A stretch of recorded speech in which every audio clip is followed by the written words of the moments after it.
Qatar requires a COVID test from Chinese visitors, and Syria weakens its exchange rate. You're watching The Daily Brief with Forbes. I'm Ramya Faraj. From tomorrow, Qatar will require travelers arriving from China to provide a negative COVID-19 test result taken within 48 hours of departure. Qatar state news agency says the testing requirement is imposed on all travelers regardless of vaccination status. The UK, India, Australia, Canada, and the US are also imposing mandatory COVID tests for Chinese visitors, among other restrictions. Hong Kong is working to resume quarantine-free travel with mainland China by January 8th. The return of mainland visitors would be a major boost to Hong Kong's battered economy. China had kept its borders all but shut for 3 years, and Hong Kong itself had maintained some of the world's strictest curbs until the second half of last year. Officials say travelers from each side should take PCR tests and make sure they are COVID negative before making the trips. Syria has weakened its official exchange rate to 4,522 Syrian pounds to the dollar, while black market rates used for most economic activity are at around 6,500. The official rate was previously set at 3,015. The pound had traded at 47 to the dollar before the war, which started in 2011. Western sanctions, a currency squeeze, and the government's loss of its oil-producing territories has decimated the economy. The pound's collapse has driven up the price of food, electricity, and other basic items. India's unemployment rate rose to 8.3% in December, the highest level in 16 months, and up from 8% in the month previous. Official data shows economic growth is slowing, and with it, job creation.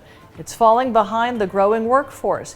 India's borrowing costs surged by 225 basis points last year as inflation stayed above the central bank's target level for most of the year. Analysts say India's economic recovery will be weighed by the weak labor market, a benign wage outlook, and weak domestic consumption. Indonesia is targeting $10.92 billion in capital market fundraising this year, including from IPOs and debt instruments. This is well below the $16.69 billion it raised in 2022. Indonesia's financial regulator says there are 84 offerings in the pipeline with $5.23 billion in total estimated value. Among firms expected to go public in 2023 are 2 units of state energy firm Pertamina. Let's take a look now at today's Forbes Real-Time Billionaires ranking. It tracks the daily ups and downs of the world's richest people. Our biggest winner today is LVMH's Bernard Arnault, up $2.3 billion with net wealth of $181.5 billion. Our second place winner is Zara's Amancio Ortega, up $952 million with net wealth of $65.1 billion. And our third biggest winner today is Reliance Industries' Mukesh Ambani, up $927 million with net wealth of $90.6 billion. Check out our website and our social media for all of the latest Billionaires news.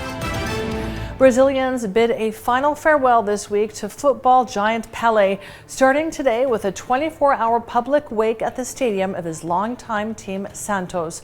A huge influx of fans will honor the king of football, who died aged 82 after a long battle with cancer. Stadium doors opened this morning with his coffin on display in the center of the field. Entry to the stadium will be allowed until tomorrow, after which a procession will be held through the streets of Santos. I'm Ramya Faraj. This is The Daily Brief. Thanks for watching. See you tomorrow.